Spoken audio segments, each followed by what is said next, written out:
ऐसा था कि वो नीचे नहीं आएगा। ओके। वो जाएगा तो ऊपर जाएगा। आप जैसा दूसरे टीचर भी हो सकते जी। हैं, लेकिन आपका पढ़ाई में जो दम होता है। बिल्कुल रोल प्ले मम्मी कर। आधा सपोर्ट मम्मी दे रही थी, लेकिन फाइनली पढ़ाई वो सब पापा ही हेल्प कर रहे थे। फोटो में इसलिए घर में चारों ओर कैमरा लगा हुआ है। Sir RD. शर्मा आपने ली तो आर.डी. शर्मा से क्या आपने पढ़ाया कि आर.डी. शर्मा से नहीं, गिवन पॉइंट होता है, एक पॉइंट होता है जहाँ लगा कि नहीं अभी हो सकता है। वो बहुत जल्दी है एक्चुअली, अपर क्लास से जब शुरू तो अभी सर आप बच्चे का जब रिजल्ट आया तब आप कितना खुश हो? Preparation time 1 year. ऑनेस्टली हम कहीं घूमने नहीं गए, नो बीच में कभी कभी मूवी में नंबर कहाँ से मिला था सर? नंबर शायद फिर आप उसमें क्वेश्चन करा रहे हैं, तो वो क्वेश्चन करो ना करो, क्वेश्चन थ्योरी पे डिपेंड करता है, थ्योरी को अच्छे से पढ़ना है। क्वेश्चन आप इसका 200-300 क्वेश्चन के ऊपर वर्कशीट दे देते हैं, ओके। तो उसको तो उसका असाइनमेंट को आप बैठा के कराते थे कि बच्चा खुद करता था?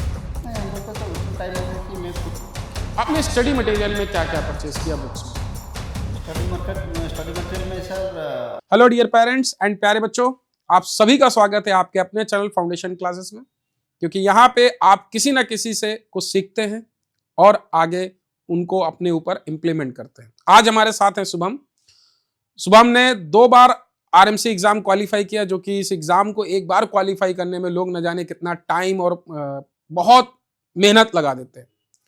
दिसंबर 2024 का एग्जाम जब क्वालिफाई किया तो थोड़ा सा फिजिकली फिट नहीं थे, फिर उन्होंने अपना वेट रिड्यूस करके जून 2025 का एग्जाम क्वालिफाई किया। अब आरएमसी जाने के लिए और सेलेक्ट होके बिल्कुल फाइनल लिस्ट में अब जा रहे हैं और ज्वाइन कर रहे हैं। उससे पहले हम आप लोगों को उनकी पूरी संघर्ष जो किया है उन्होंने और उनके फादर जो एक पेरेंटिंग कैसे की जाती है, इन सारी चीजों को हम लोग समझेंगे, जानेंगे। आप जो लास्ट तक है, पूरा लास्ट तक हमारे साथ जुड़े रहिएगा। तो सर आप सभी का स्वागत है। एंड शुभम, कैसा लग रहा है आरएमसी में आप सेलेक्ट हो चुके हो फाइनली इतनी डांट खाने के बाद? अब तक तो मैं खुद को विश्वास भी नहीं कर पा रहा कि फाइनली इतना मेहनत के बाद तो कर लिया मैंने। ओके। 1.5 साल की मेहनत का कुछ तो फल आया फाइनली। तो अपने ऊपर विश्वास नहीं था? तब तो डर लगता था कि अभी तक पनिशमेंट खाता हूँ, खुद तो सही से करता नहीं, इसलिए मिस्टेक्स करता हूँ, को हो पाएगा भी कि नहीं। ओके। तो ये अपना जो सिलेक्शन है पूरा, ये किसको डेडिकेट करना चाहोगे? सर मैं अपने पापा को और आपको डेडिकेट करना चाहूँगा। मदर को क्यों नहीं? मम्मी तो मतलब कि जैसे कोई शो में बैक स्टेज का इम्पोर्टेंस मम्मी वो काम कर रही अच्छा, मम्मी बैक स्टेज का बिल्कुल रोल प्ले मम्मी कर। आधा सपोर्ट मम्मी ही दे रही थी, लेकिन फाइनली पढ़ाई वो सब पापा ही हेल्प कर रहे थे। ओके, तो मतलब ये पूरा सक्सेस आपको सर डेडिकेट करना चाह रहे हैं। तो सर मुझे याद है जब आप ज्वाइन करने आए थे तो बच्चा काफी उस लेवल पे नहीं था, तो आप कैसे फाउंडेशन क्लासेस को चूज किया? और आप लोग ऑफलाइन में ट्रस्ट नहीं कर पाते, आपने ऑनलाइन इतनी दूर बैठे, ना मेरे से कभी मिले ना जानते। एक हमारा नया इंस्टीट्यूट जो 2 साल पहले स्टार्ट हुआ है, अभी हमने 3 सेशन ही रिजल्ट दिए हैं, 4थे सेशन का हमारा रिजल्ट बाकी है। तो आपको कैसे बिलीव था कि ये चीजें हो पाएंगी? और सर आप कैसे हमें बिल्कुल कि नहीं हम यहाँ ज्वाइन करते हैं? एक्चुअली सर आपका जो यूट्यूब में क्लासेस आता था, मैं उसको काफ़ी पहले दिन से भी फॉलो करता था। जी। मेरे को थोड़ा पढ़ाई में शौक है, तो मैं देखता था आप कैसे पढ़ा रहे हैं, और वो बहुत मैंने कर रहा था। तो मैं ढूंढ रहा था कि ये कौन है, कहाँ पढ़ाते हैं इसे। तो दूसरे इंस्टीट्यूट का थोड़ा मिला था, लेकिन फिर मैं आपका नंबर मिल गया तो डायरेक्टली आपको कांटेक्ट किया और आपके पास आ गया। नंबर कहाँ से मिला था सर? नंबर शायद कोई गार्डियन दिए थे, ओके। जो ऑलरेडी आपके पास पढ़े थे। ओके। वो हमारा उड़ीसा के थे, ओके। तो उनसे आपका नंबर मिला था। ओके। उनका बच्चा आपके पास पढ़े थे। ओके। तो सर आपको विश्वास कैसे था कि नहीं यहाँ कराते हैं? आपने 2 सेशन हमारे पास पढ़ाए हैं, तो दोनों सेशन में विश्वास क्या था कि मतलब नहीं ऑनलाइन से हो जाएगा? क्योंकि बहुत सारे पेरेंट्स को लगता है नहीं आरएमसी बाप रे बाप, एक सीट स्टेट से, वो भी ऑफलाइन गाइडेंस चाहिए, तो आपको ऑनलाइन पे कैसे भरोसा था? फिर पहले थोड़ा डाउट था, लेकिन ऑफलाइन भेजना हमारे लिए पॉसिबल नहीं था। क्यों सर? क्योंकि मेरा पोस्टिंग एक जगह, फैमिली एक जगह, बच्चा जाके रहेगा, जी। और मैं जानता हूँ हमारा बच्चा कैसा है। ओके। तो ऐसा मेरे को लग रहा था, मेरे सामने मेरा पास रह के मैं जो कर पाऊँगा वो शायद ऑफलाइन में हो नहीं पाएगा, क्योंकि ऑफलाइन में जो दिखा जाता है शायद उतना फोकस वो लोग कभी दे नहीं पाएंगे, क्योंकि उनके पास इतने बच्चे हैं। ओके। वो मेरा बेटा को कितना माने दे पाएंगे फोकस, वो डाउटफुल था।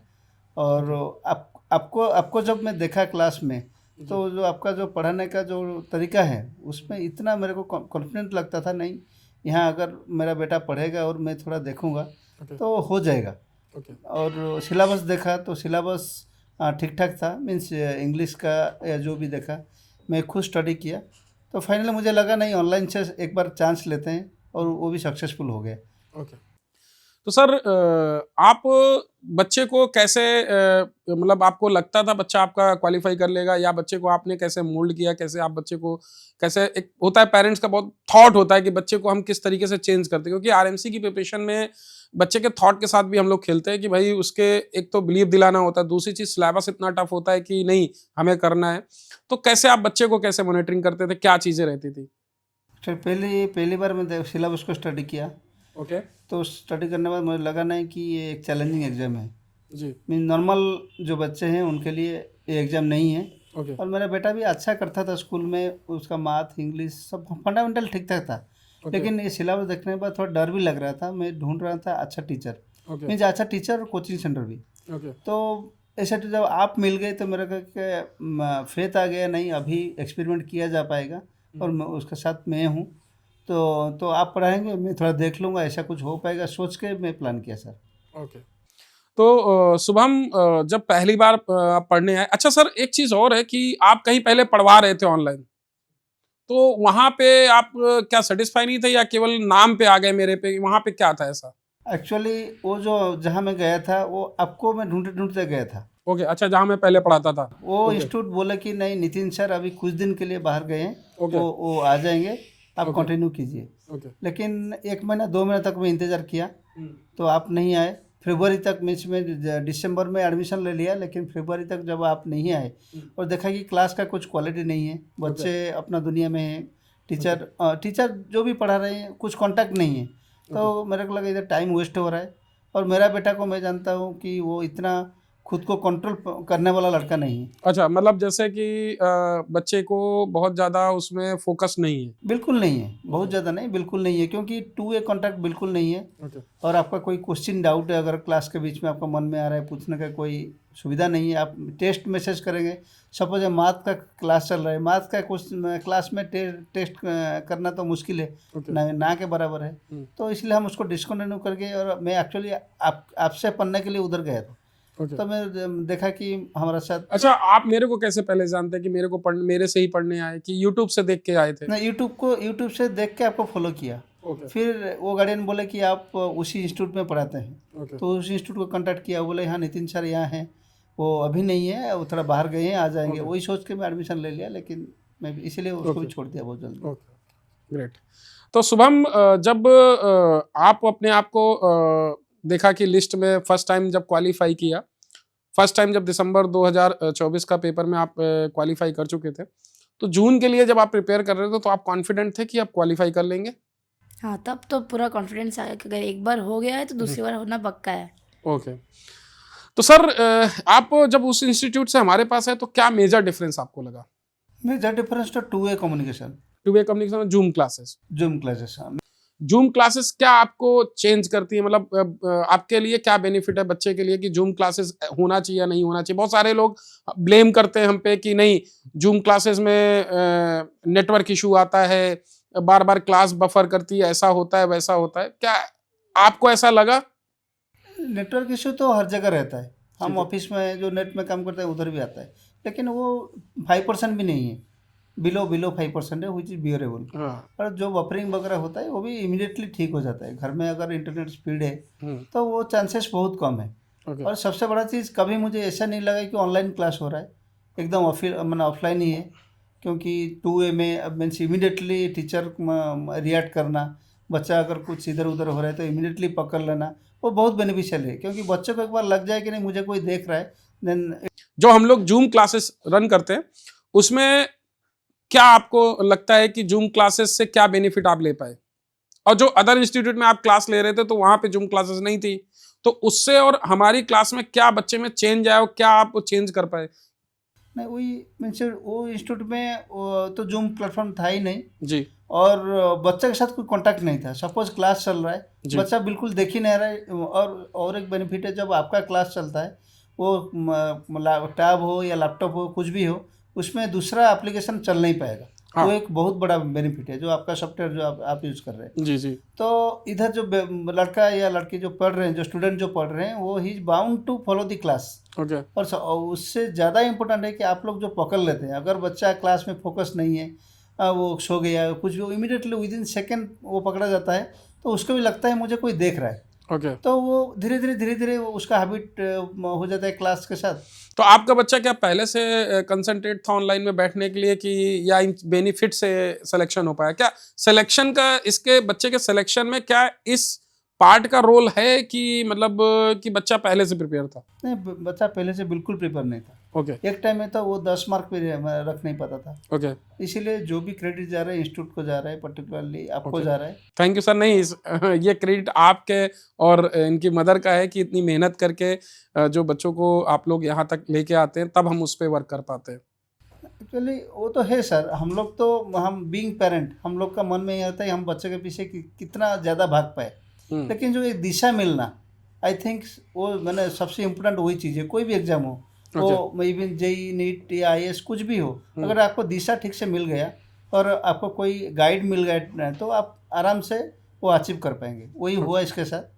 पहले से तो ऐसा नहीं था, और इसीलिए आपके साथ हम जो डायरेक्ट कांटेक्ट में था, बार बार आपको दिक्कत दिला रहे थे क्या सर ऐसा हो रहा है वैसे।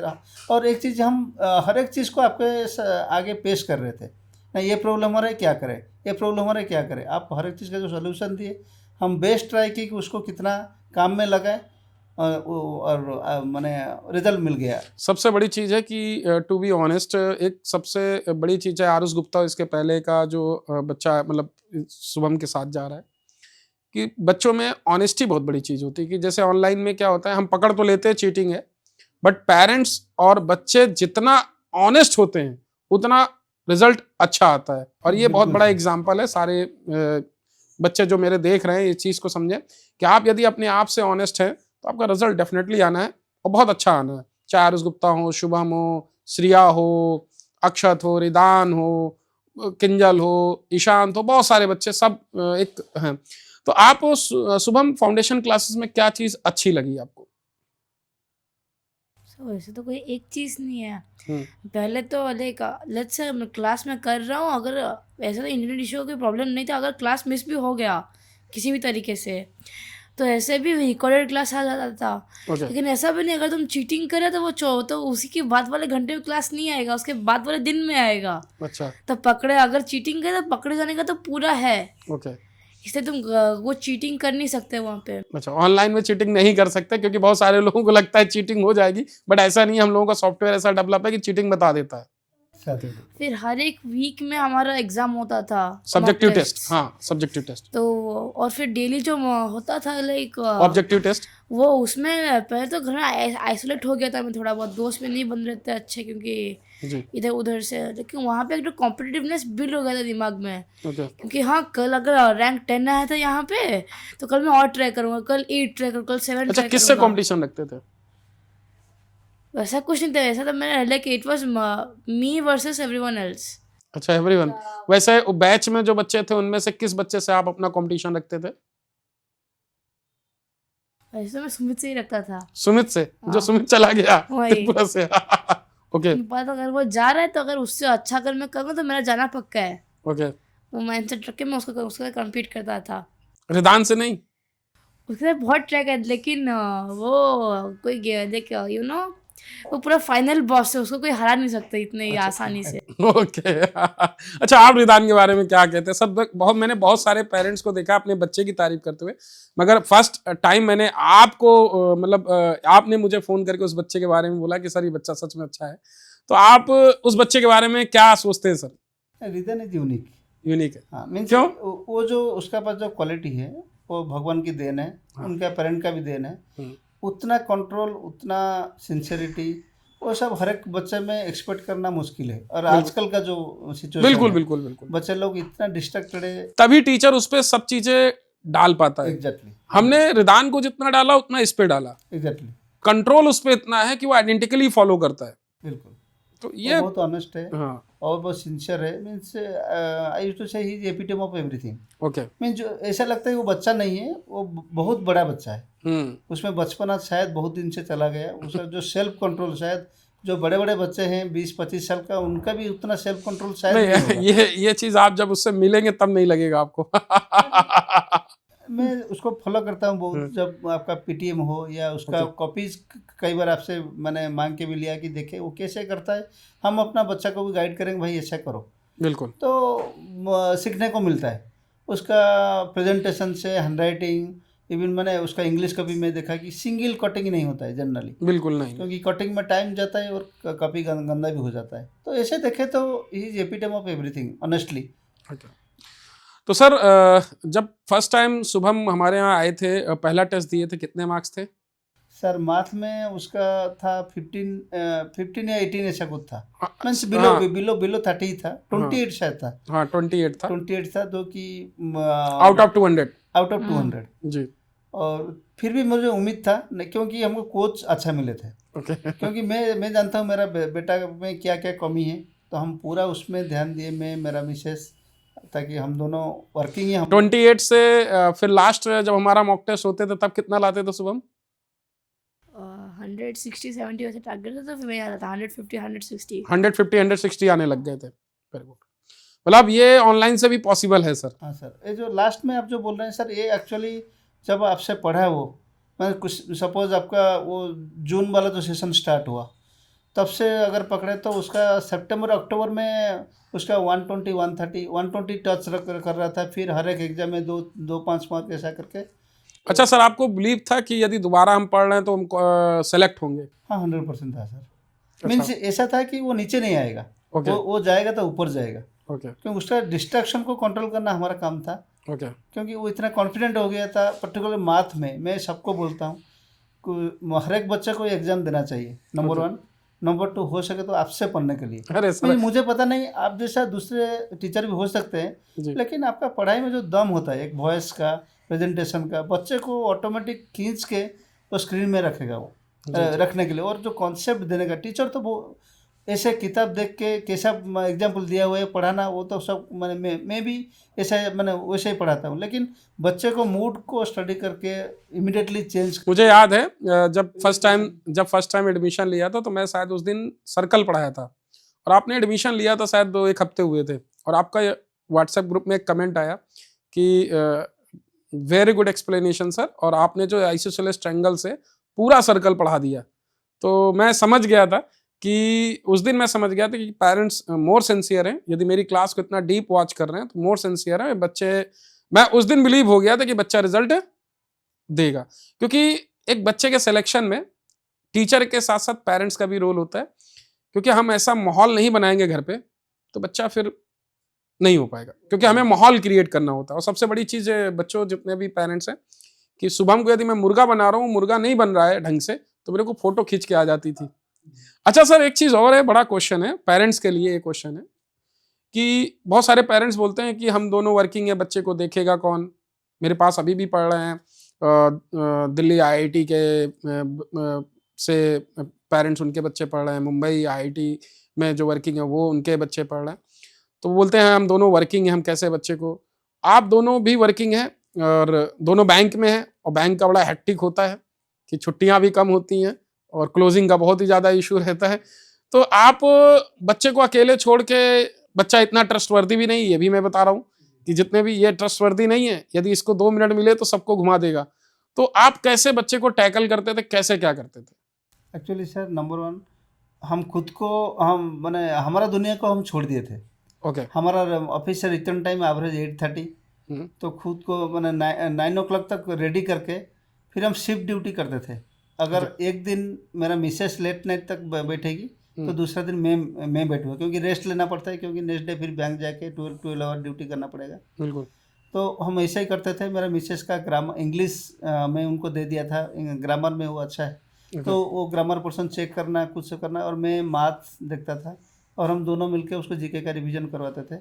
और वो जो प्रिपरेशन टाइम 1 ईयर, ऑनेस्टली हम कहीं घूमने नहीं गए हैं, बीच में कभी कभी मूवी वगैरह गए होंगे, लेकिन ट्राई किए हैं टाइम का बेस्ट यूटिलाइज करने के लिए। बच्चा को रिलैक्स करने के लिए उसको भेजेंगे, लेकिन हम खुद रिलैक्सेशन के लिए टाइम नहीं लिए हैं, क्योंकि कॉपी चेक करना, कहाँ फिर डेवलप करना है, वो सब देख रहे थे। क्योंकि एवरीडे हमको मैक्सिमम 2 आवर्स मिलता था सर। तो वो 2 आवर्स में प्लानिंग कर लेते थे आज क्या करना है, कौन सा चैप्टर ख़त्म हो गया, उसमें मेरा बेटा ठीक मैंने किया है नहीं, अगर जो होमवर्क किया है कौन सा क्वेश्चन गलत है, वो सब हम चेक करके एक डायरी में नोट करते थे।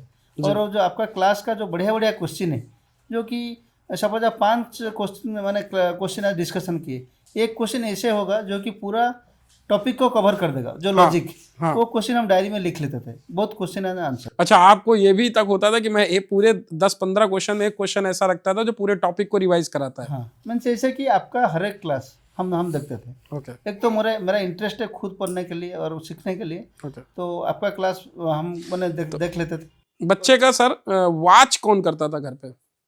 वॉच हम दोनों करते थे, और वो बहुत नटखट है, इसलिए घर में चारों ओर कैमरा लगा हुआ है। अच्छा, चारों तरफ कैमरे? मीन्स उसका टेबल में जैसे वो क्या लिख रहा है वो भी हमारा क्या मोबाइल में आ जाए, जब हम देखना चाहिए ऑफिस में भी बैठ के, वो भी उसके लिए भी इंतजाम किया गया था।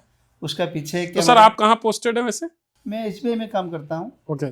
तो मेरे को जब लॉन्च आवर में या कभी कहीं टूर में जा रहे हैं तो मैं देख लेता था वो भी क्या कर रहा है। ओके। सपोज उसको कुछ आप होमवर्क दिए हैं या मैं दिया हूँ, वो कर रहा है या नहीं। तो वो पूरा वो कैमरा का क्वालिटी भी अच्छा है, तो वो पूरा पकड़ा, एक एक लेटर भी हम देख पाते थे, उसको आके फिर बोलते थे नहीं, और टाइम नोट कर लेते थे। हमको सपोज दिखा कि नहीं ये टाइम में वो कुछ कर नहीं रहे, हम भूल जाएंगे सोच के हम उसको नोट कर लेते, नहीं ये टाइम में वो कर नहीं रहा था। तो तुम्हारी रखवाली कैमरा करता था शुभम? तो कभी शुभम तुम्हें नहीं लगा कि कैमरे पे बिल्कुल तोड़ ताड़ दें, हटा दें? वो तो हर वक्त मन करता, अभी जाके सिलेक्शन के बाद में टेबल के बगल से कैमरा हटा है। अच्छा, अब कैमरा हट गया? हाँ, अभी 1 महीना 1.5 महीना हुआ हटा दिया। अब जो शांति मिलता है ना, कि वो सुकून मिलता है कि हाँ बगल में कैमरा नहीं है, आराम से जो करना है करो। अच्छा, सुकून चाहिए था। इस प्रिपरेशन में परेशान होते थे कि मुझे नहीं करना, मुझे नहीं ये करना, लगता था कभी? बीच में तो मैं वो सब छोड़, लेकिन उन्होंने सोचना ही छोड़ दिया था। लाइक दिन में 10 घंटा ऑलमोस्ट पढ़ना होता है, तो पापा ने तो काम दे दिया था। अगर PYQ में इधर उधर हो गया, अगर 190 से कम मार्क आए तो तुझे दिन भर के हर एक काम की मार पड़ेगी। अगर उससे ज़्यादा है तो फिर तुझे सब चीज़ माफ़। तो आखिरी के 2 महीने में मेरा मार्क्स कभी भी लेकिन ना रिपीट सेट्स में 100 से नीचे एक बार भी नहीं लेके रहा है। 190 से 190 से इसे लास्ट को मार से बचने के लिए सब करना पड़ता था। ओके। तो बुरा लगता था कभी पापा मारते थे? लाइक घर में ना कुछ हैंगर जो जिससे मार खाओगे तो जल्दी टूट जाएंगे वो, और कुछ ऐसे हैंगर है जिससे मैं 10 साल से मार खा रहा हूँ, वो तो कभी टूटेंगे नहीं। तो बुरा नहीं लगता था? बहुत बुरा लगता था जब लाइक अगर गलती की है मार खा तो बुरा तो लगता ही था। अच्छा, अपने दोस्तों को जो अभी देख रहे हैं उनको क्या सजेस्ट करना चाहोगे? पेरेंट्स यदि आपको पीटते हैं, समझाते हैं, तो आप क्या उनको बोलना चाहोगे? उसको किस तरीके से टैकल करना चाहिए? पढ़ाई बंद कर देनी चाहिए या क्या करना चाहिए? उसको ऐसे लो कि पापा तुमने वही गलती की जिसकी वजह से तुमको मार पड़ी है, अब तुम ये ट्राई करके वो गलती हो ही नहीं। अच्छा, रिपीट ना करो गलती। तब वो तो मारने का उनको चांस नहीं मिलेगा, क्योंकि उनका किस चीज से मारेंगे वो अभी। और तुम्हारा सिलेक्शन हो जाएगा। हाँ। तो सिलेक्शन के बाद लगता है कि वो मार सही थी कि गलत थी? अब तो लगता है वो बहुत सही मार था, उसके बिना आप सिलेक्शन होता ही नहीं। अच्छा, उसके बगैर सिलेक्शन नहीं होता? नहीं होता, बिल्कुल नहीं होता। Okay, great. तो इस पूरे जर्नी में सबसे ज्यादा जो फाउंडेशन क्लासेस में आप किस चीज का वेट करते थे कि आज ये होगा, आज मेरा ये है? किस चीज का वेट करते थे? क्लास का, टेस्ट का, या छुट्टी का? वैसे तो मेरे को 2 सबसे अच्छे लगते थे। एक था मैं जीके का क्लास, क्योंकि मुझे जीके में बहुत इंटरेस्ट था। ओके। तो वो क्लास के लिए बहुत वेट कर रहा था। मैंने देखा अभी मैथ से बस ब्रेक आ गया, इंग्लिश का क्लास हो गया, बस अब जीके क्लास का मजा आएगा। अब उसके बाद टेस्ट, उसमें और मजा आता था, उसको पूरा अच्छे से बस किया। टेस्ट कौन से? मतलब ऑब्जेक्टिव टेस्ट जो क्लास अच्छा, ऑब्जेक्टिव टेस्ट जो हमारे डेली रात को 10 से 11 होते हैं। हाँ। ओके। तो सर टेस्ट का क्या रोल होता है हम लोगों की प्रिपरेशन में? टेस्ट का बहुत इम्पोर्टेंट रोल होता है सर। जैसे आपका क्लास चल रहा है, बच्चा पढ़ लिया, उसको लगता हो कि मैं पढ़ लिया, लेकिन टेस्ट में इतना अच्छा क्वेश्चन भी होता है, जब वो कर नहीं पाता है टाइमली, तो उसका लगता है नहीं मैं कर नहीं पाया। और सबसे इम्पोर्टेंट, आप हर एक बच्चा का मार्क दिखाता है, खाली वो बच्चा का नहीं, तो वो खुद को नाप पाता है, नहीं मैं कहाँ हूँ और मेरे ऊपर इतना बच्चे हैं, अगर वही सेम टीचर से पढ़ के वो कर पा रहे हैं तो मैं क्यों नहीं कर पाऊँगा। और एक चीज़, मेरे को अगर उधर जाना है तो मेरे को टॉप में तो आना पड़ेगा, तो एक आ जाता है खुद में, एक जोश आ जाता है। सुबह में वही मैं चीज़ देखा हूँ मैं, आपका जितना भी ऑब्जेक्टिव टेस्ट हो, जहाँ वो क्वेश्चन कर नहीं पाया उसको हम नोट करते थे, क्यों गलत हुआ, क्या हुआ। आपसे भी कभी कभी डिस्कशन करते, सर ये कर नहीं पा रहे, ये एरिया में क्या करें, तो लेकिन वो जो लगन वो करना पड़ेगा थोड़ा प्रॉपरली, तब बहुत ईजी है। तो सर सब्जेक्टिव टेस्ट का क्या रोल है? जैसे हम लोग हर सैटरडे को सब्जेक्टिव टेस्ट, कॉपी चेकिंग, इसको सर जैसे बहुत सारे लोग अब कॉपी भी करते हैं हमें कि कॉपी चेकिंग कर रहे हैं, मगर जो हम लोगों का एक कॉपी चेकिंग है जो सब्जेक्टिव वे है वो कैसा है? वो तो बहुत बढ़िया है सर। उसमें क्या बेनिफिट मिलता है? किस तरीके से पेरेंट्स बेनिफिट ले सकते हैं? पेरेंट को पता चल सकता है कि आपका बेटा कहाँ स्ट्रांग है, कहाँ वीक है, ओके। पर्टिकुलरली कहाँ वो कर नहीं पा रहा है। अगर उसी एरिया को आप पकड़ेंगे जहाँ कर नहीं पा रहे, तो धीरे धीरे ठीक हो जाएगा टाइम। मुझे याद है अभी कुछ ऑफलाइन के पेरेंट्स छोड़ के आए हमारे पास, और जब इंग्लिश की और मैथ्स की कॉपी चेक करके गए तो बोलते हैं कि सर नो डाउट आपके इंस्टीट्यूट में वर्ड टू वर्ड चेक करके देते हैं।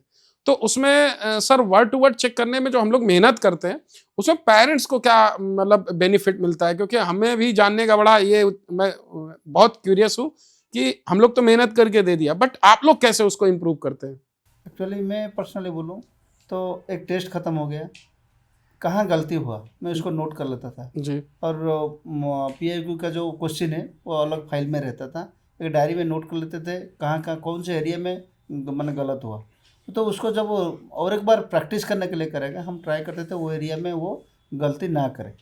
ओके। तो वो मैंने वही एरिया है कि मैंने गार्डियन का काम है, को मैंने थोड़ा टाइम दे के पकड़ना पड़ेगा कि आपका बच्चा कहाँ कौन से एरिया में ठीक कर नहीं पाया, उसको नोट करके रखना, नहीं तो आप भूल जाएंगे। बिल्कुल। आप मैंने काम नहीं कर पाएंगे वो एरिया को। तो शुभम, पूरे सब्जेक्ट में सबसे अच्छा सब्जेक्ट कौन सा लगता था? जीके आपको? हाँ, उसको और फेवरेट टीचर कौन लगता था वहाँ तीनों में से? Surendra sir actually. Surendra sir. अच्छा अच्छा, मैं नहीं। अच्छा, किसकी क्लास का सबसे ज्यादा इंतजार करते थे? जीके क्लास का, सुरेंद्र सर जीके की क्लास का ही। सुरेंद्र सर का। तो सुरेंद्र सर इज आपके फेवरेट है? हाँ। अरे वाह। तो ऊपर से जीके में कुछ लिखना नहीं पड़ता है, वो ऐसे भी MCQ अच्छा, का उसमें मार एग्जाम नहीं है। पड़ती थी? एक्चुअली ऊपर से रीजन वो मैं है। इतना स्ट्रांग है कि पता है कि मुझे जीके में कुछ मतलब कि पापा मैं कुछ बोल नहीं सकते, अच्छा कि इतना पता है कि जीके में आराम से कर लूंगा। अच्छा, अपने दोस्तों को क्या एक सजेशन देना चाहोगे जिससे जो फाउंडेशन क्लासेस में पढ़ रहे हैं उनको क्या सजेशन देना चाहोगे कि हमारे जो ऑनलाइन बैचेस हैं उनसे क्या बेनिफिट लेके अपने आप को इम्प्रूव करके RMC में सेलेक्ट हो सकते हो? क्या सजेशन देना चाहोगे? ऑनलाइन क्लासेस में लाइक क्या है ना कि लेट्स से आपको कोई डिस्टर्बेंस आ भी गया तो हमको उसको पैचअप करना है। लाइक कुछ भी हो जाए वहाँ पे कोई भी खुद को डिस्ट्रैक्ट नहीं करना है, फुल फोकस कर क्लास करो। क्लास में जो क्वेश्चंस भी दिए जाते हैं वो क्वेश्चंस को भी दोबारा रिवाइज करो, कॉन्सेप्ट्स क्या दिए जाते हैं। आप जैसे ट्रायंगल का क्लास हो रहा है, आप समझे कि है अपना 3 ट्रैक पर ट्रायंगल है, स्केलिन, आइसोसेलेस और इक्विलैटरल, उनका ये प्रॉपर्टीज़ है, फिर आप उसके भी क्वेश्चंस करा रहे हैं। तो वो क्वेश्चंस करो ना करो, क्वेश्चंस तो थ्योरी के ऊपर डिपेंड करता है। थ्योरी को अच्छे से पढ़ना है, उसको भूलना बिल्कुल भी नहीं है। ओके। और प्रैक्टिस से स्पीड कैसे बढ़ानी है? स्पीड बढ़ानी है, जैसे कोई आपने जो असाइनमेंट्स दिया, जैसे कोई इंपॉर्टेंट चैप्टर है profit and loss, ratio proportion, आप इसका 200-300 क्वेश्चन के ऊपर वर्कशीट दे देते हैं। ओके। तो उसको करते करते कभी कभी मेरा 2-3 दिन चला जाता तो था। सर आप उसको कैसे कराते थे? जैसे हमने आपको असाइनमेंट आता था, जैसे हमारा चैप्टर हुआ उसका असाइनमेंट को आप बैठा के कराते थे कि बच्चा खुद करता था? नहीं, हमको पता उतना टाइम नहीं था कि मैं खुद बैठ के करूँ उसको, लेकिन टाइम दे के चला था, आज इतना ये टाइम के अंदर तुमको इसको करना है, तो हम इसको कैमरा में देख लेता था। ओके। और हम देख लेते कौन सा क्वेश्चन कर नहीं पा रहे। असाइनमेंट कैसे होते थे फाउंडेशन क्लासेस के? बहुत बढ़िया है सर, उसमें बहुत सारा ऐसा क्वेश्चन है जो कि रियली चैलेंजिंग है। ओके। जो कि बच्चे को एक्चुअली उसका कौन सा स्टेटस में वो पहुंच गया है। सपोज एक नया बच्चा है, वो नो डाउट जो कॉम्प्लेक्स क्वेश्चन है जहाँ मल्टीपल कॉन्सेप्ट यूज होता है उसको पकड़ नहीं पाएगा, लेकिन जो रेगुलर बच्चा है या थोड़ा अच्छा बच्चा है वो आराम से पकड़ पाएगा। ओके। तो हम देख लेते थे कि वो कौन सा लेवल तक अभी गया। एक बार लेवल टच कर लिया, अभी स्पीड का काम आ रहा है। स्पीड का तब करेगा जब बार बार करेगा, और हर एक बार जब वो करेगा उसको नोट करके रखना है मेरे हिसाब से कि आज इतना टाइम में इतना किया, तो कल कितना कर रहा है, इम्प्रूव हो रहा है नहीं हो रहा है। अगर नहीं हो रहा है तो आपसे डिस्कशन करना है। मैं कॉन्फिडेंटली और मैंने बहुत खुश हुआ उस दिन जब वो 1 घंटा में 200 मार्क कर पा रहा था। ओके। PIQ जब वो तो PIQ तो डेली करता था, उसको मैं रात में आके चेक करता था, सिली मिस्टेक होते थे उसका करेक्शन सब कुछ चलता था। तब एक धीरे धीरे करते करते जो एक दिन 1.5 आवर में वो 28 मार्क से स्टार्ट किया था, वो फिर आके धीरे धीरे विदिन 1 आवर 200 मार्क अटेंड कर रहा था। जब उसका 190 180 प्लस वो टच कर पा रहा था, तब अच्छा मुझे सर, बहुत अच्छा लग रहा था। ओके सर, एक क्वेश्चन है सर कि जो आप एक बच्चे को इतना डीपली स्टडी करा रहे थे, आपने स्टडी मटेरियल में क्या क्या परचेज किया बुक्स में? स्टडी मटेरियल में sir R D Sharma math में, ओके। और कुछ नहीं, और आपका जितना मटेरियल है, आपका असाइनमेंट्स, और ओके। मैंने आपका वीडियो, ओके। और वीकली जो टेस्ट का संडे को जो यूट्यूब क्लास होता था, ओके। वो मेन रिसोर्स था। ये हो गया मैथ और का। आपका और इंग्लिश में आपका कौन सी, पीवाईक्यू। हाँ नहीं, इंग्लिश में एक तो था PIQ, डिस्क्रिप्टिव इंग्लिश। हाँ डिस्क्रिप्टिव इंग्लिश बुक एक लिए थे। और आपका इंस्टीट्यूट के तो 3 बुक मिला था, हम ओके। एक्चुअली परचेज किए थे। जीके, मैथ्स और English English. And math, PIQ books. वो क्यों हेल्प किया था, जो क्योंकि हमको पूरा नॉलेज नहीं रहता है, हम इतना अपडेटेड भी नहीं है, तो आपका वो किताब देख के हम मैच कर लेते थे, आपका सोल्यूशन कैसे दिया हुआ है, ये कैसे किया है। और इंग्लिश में भी हमको करेक्शन करने के लिए बहुत इजी रहता था, उसको फॉलो करके। और पर्टिकुलर डिस्क्रिप्टिव पार्ट जो है, राइटिंग पार्ट, उसको उसी बुक से वो पढ़ा था मोस्टली, क्योंकि वो बहुत अच्छा था। सपोज एक लेटर टू पुलिस अथॉरिटी, तो उधर दिया मैंने आपका अच्छा तरह पूरा रिप्रेजेंट किया गया है। उसको अगर बच्चा 2-3 बार प्रैक्टिस कर ले तो उसको पता चल गया तो पुलिस अथॉरिटी को कैसे लेटर लिखना है। तो हम पूरा वो जो 3 किताब, उसको कम्प्लीटली बहुत अच्छा तरह मैंने फॉलो कर रहे थे। अच्छा सर, आर डी शर्मा आपने ली, तो आर डी शर्मा से क्या आपने पढ़ाया कि आर डी शर्मा से नहीं, कुछ रेफरेंस कर रहे थे आप, जैसे बीच बीच में बोल रहे थे प्रॉफिट ज्योमेट्री का कुछ, और पूरा नहीं कर पाए, कुछ ज़रूरत भी नहीं पड़ा। पर्टिकुलर आपका जो असाइनमेंट्स, उसका सोल्यूशन, क्लासेस, और PIQ, आपका PIQ बुक। अच्छा सर, कुछ पेरेंट्स को ये डाउट रहता है कि ऑनलाइन में 4 घंटे क्लास के बाद बच्चा क्या करेगा? एक्चुअली 4 घंटे के बाद उसके पास वो जितना कर पाए, जो 20 और 20 आवर्स बचा हुआ है, 8 घंटा अगर 6-7 आवर्स अगर रेस्ट लिया खाना पीने में, वो जितना कर पाए उतना अच्छा है। क्या लगता है कि जो हम लोग सीट देते हैं, जो वर्कशीट कराते हैं, उसके बाद भी शुभम के पास समय बच पाता था? नो सर, पूरा दिन कम पड़ जाता था। दिन कम पड़ता था, क्योंकि जब क्लास होते मैंने आगे चलेगा तो नंबर ऑफ चैप्टर्स बढ़ते रहेंगे, नंबर ऑफ असाइनमेंट्स बढ़ता रहेगा, तो आपको रिवीजन भी करना है ना सर। तो सपोज जो डे 1 में जो स्टार्ट हुआ था, फिर उसको आफ्टर 15 डेज, आफ्टर 30 डेज तो आपको करना पड़ेगा। मैथ में जैसा 20 चैप्टर जैसा है पकड़ ले, तो उसको प्रैक्टिस करते करते आपके पास इतना टाइम बचेगा कि नहीं बचेगा कि आप PIQ के लिए कब टाइम निकालेंगे, असाइनमेंट कब करेंगे, रिवीजन कब करेंगे, और वो भी जीके का रिवीजन, इंग्लिश का रिवीजन, मैथ का, तो इतना टाइम नहीं मिलेगा सर। ओके। तो सर, सबसे बड़ी चीज़ ये है कि आप अपने बच्चे को जब पढ़ा रहे थे, कभी ऐसा नहीं लगा कि इस पे फालतू का बोझ डाल रहे हैं, मतलब इतना कैपेबल नहीं है अभी? आपने कभी ऐसा फील नहीं किया? एक्चुअली सर, वो मेरे को पहले से देखो वो कर पाएगा, मैंने Okay. उसका ब्रेन, मैंने वो उसका जो कैपेबिलिटी है, Confidence था हाँ, बच्चे पे। confidence, हाँ। लेकिन उसका मन नहीं लगता था, इसके मतलब वो झेल पाएगा नहीं, इतना बड़ा सिलेबस को वो झेल पाएगा नहीं, क्योंकि उसमें बहुत सारा कमियां थी। तो वो कमियां को दूर करके सक्सेस की तरफ जो मूव करना, उसके लिए मैं वरीड था, वो कहाँ तक कर पाएगा। लेकिन जो ब्रेक इवन पॉइंट होता है, एक पॉइंट होता है जहाँ लगा कि नहीं अभी हो सकता है, वो बहुत जल्दी आया। एक्चुअली आपका क्लास से जब शुरू हुआ, जो 28 मार्च से स्टार्ट किया था, जब वो 70 क्रॉस किया, तब आप बोले कि नहीं अभी मेरा एग्जाम में 70 वो ला रहा है, तब मैंने हो जाएगा, आप कंटिन्यू कीजिए। तब धीरे धीरे आराम से 100 क्रॉस किया, 120 क्रॉस किया, एक पॉइंट ऐसा हो गया कि 130 के बिलो कभी नहीं आया, कभी नहीं। तो हम पूरा कंफर्ट जोन में उस टाइम आ गए, नहीं अभी तो हो रहा है। और ये बताइए सर कि हम लोगों का क्या टेस्ट बहुत इजी होता है?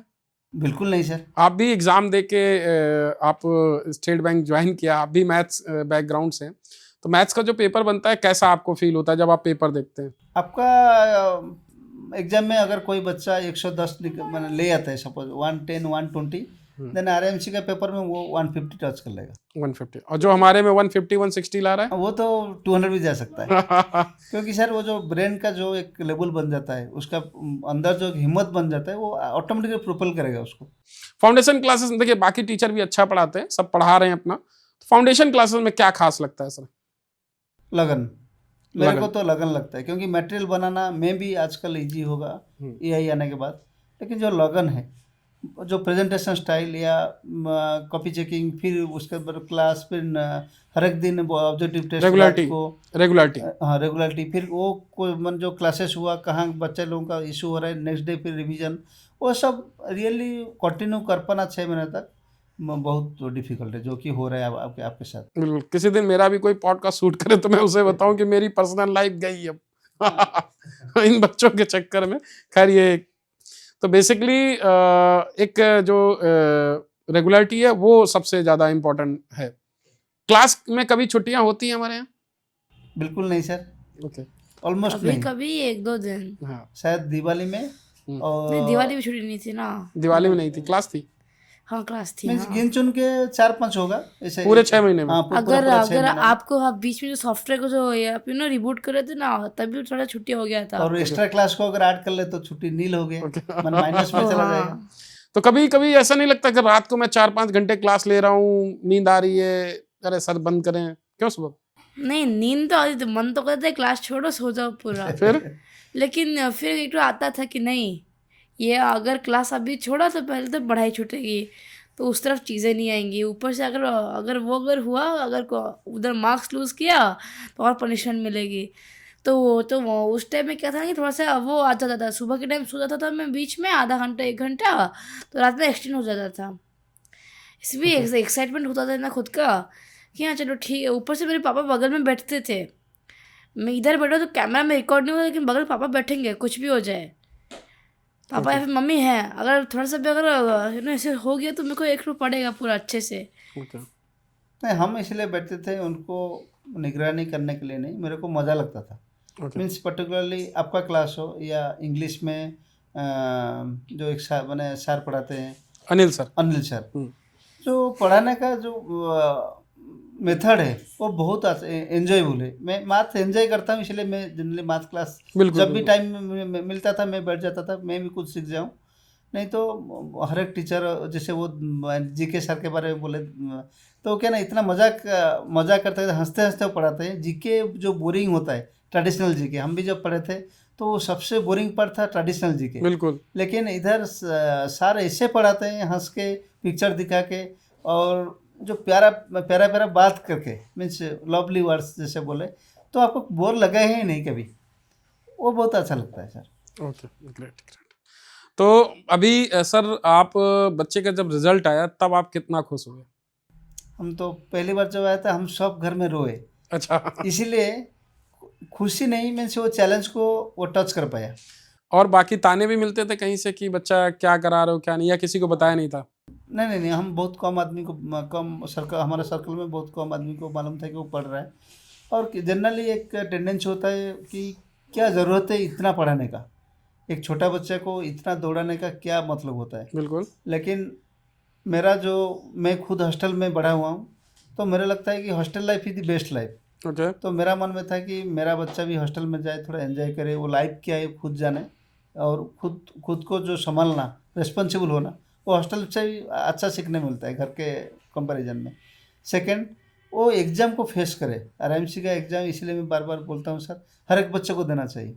और आपसे आपका इंस्टीट्यूट में कोचिंग लेके, क्योंकि कोचिंग अच्छा मिला, बच्चा भी प्रिपेयर किया, एग्ज़ाम दिया, अगर हो गया तो वो टेस्टेड हो गया। अभी वो आगे जाके कोई भी एग्ज़ाम दे, उसका ब्रेन उसको बोलेगा नहीं बाबा मैं आरएमसी एग्ज़ाम क्वालिफाई किया था, ये भी हो सकता है। ओके।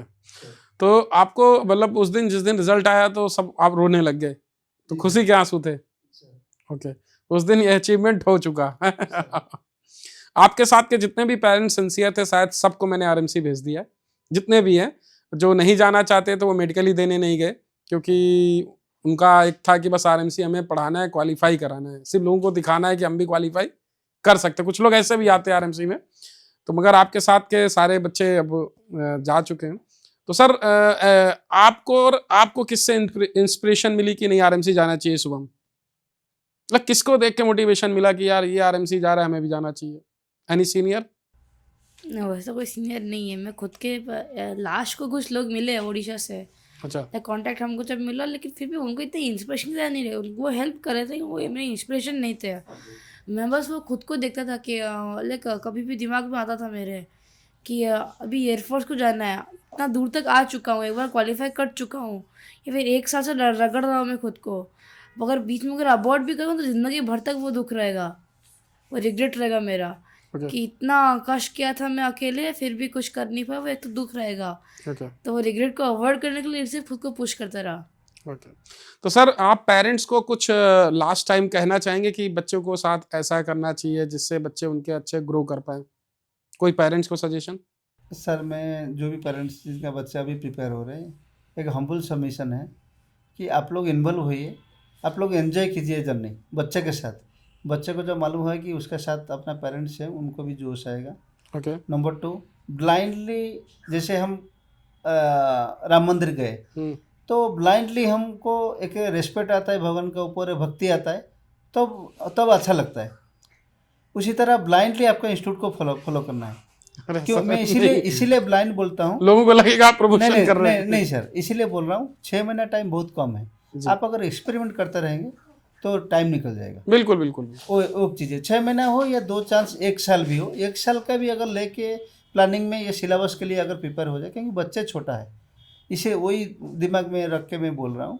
एक्सपेरिमेंट बिल्कुल नहीं करना है। ये आपका इंस्टीट्यूट, मैं आपको पुश नहीं कर रहा हूँ इंस्टीट्यूट को, लेकिन मैं सजेशन दे रहा हूँ कि इधर उधर टाइम वेस्ट नहीं करके, ये इंस्टीट्यूट टेस्टेड इंस्टीट्यूट है, टीचर्स टेस्टेड है, इसलिए ब्लाइंडली ये इंस्टीट्यूट को फॉलो करें। उसका मटेरियल या जो बुक्स क्लासेस जो भी क्लास की तरफ से हो रहा है वो करके सिंसियरली।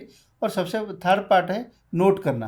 आपका बच्चा कहाँ नहीं कर पा रहा है उसको नोट करना है, खुद प्लान करना है उसको कैसे रिवीजन करवाएं, क्योंकि इंस्टीट्यूट की तरफ से मैंने सिलेबस ख़त्म होता जाएगा, उतना टाइम नहीं मिलेगा। जब टाइम मिलेगा तब आपका बहुत लेट हो जाएगा। इसलिए आप डे 1 से उसको नोट करते जाए कि हमारा कहाँ कमी है, वो कमी को आप आपसे असिस्टेंस लेके, आपसे गाइडेंस लेके वो कमी को पूरा करते जाए। बिल्कुल सर। तो थैंक यू सो मच सारे यूजर्स, आप सब लोग लास्ट तक देखें इसको, और आप सभी लोगों को पूरी पिक्चर क्लियर होगी होगी, जो पेरेंट्स हैं उनके लिए और जो बच्चे हैं उनके लिए। आप किसी भी जगह पढ़ें, कहीं भी पढ़ें, ट्रस्ट के साथ जुड़ें और मेहनत करें और बच्चे के साथ लगें यदि ऑनलाइन पढ़ रहे हैं। और ध्यान रखें कि सबसे इम्पॉर्टेंट चीज़ ये होती है कि आप किसी भी संस्था को ज्वाइन करते समय ये जरूर देखिए कि संस्था का डेडिकेशन आपके लिए क्या है। ऐसा तो नहीं है कि बस एडमिशन तक ही संस्था का डेडिकेशन है, उसके बाद नहीं है, क्योंकि संस्था का यदि डेडिकेशन आफ्टर एडमिशन ज़्यादा है तो आपके बच्चे का सिलेक्शन सुनिश्चित है। यदि सिलेक्शन नहीं होता है, सिलेक्शन बड़ी बात नहीं है, तो आपके बच्चे में इम्प्रूवमेंट बहुत बड़ा आएगा। हमारे पास बहुत सारे ऐसे बच्चे एग्जाम्पल है। मुझे याद है, मैं लास्ट टाइम कहीं बैठा था, मेरे पास एक फोन आया, sir thank you so much. मैंने कहा कौन? कह रहा सर आपने पढ़ाया। मैं पेरेंट्स मीटिंग में गया, बच्चे हमको सारे टीचर आके थैंक यू बोलने लगे कि सर आपने बच्चे को क्या सिखा दिया, बच्चा बड़ा ये हो गया, अच्छा हो गया, इसको ओलंपियाड में पार्टिसिपेट कराते हैं। तो आई थिंक हर एक पेरेंट्स को एक एग्जाम के लिए डेडिकेटेड होके बच्चों के साथ लगना भी चाहिए, तो ऑटोमेटिक सारे रिजल्ट आते हैं। तो थैंक यू सो मच आप सभी यूजर्स को, एंड मिलते हैं फिर अपने नेक्स्ट एपिसोड में। Thank you.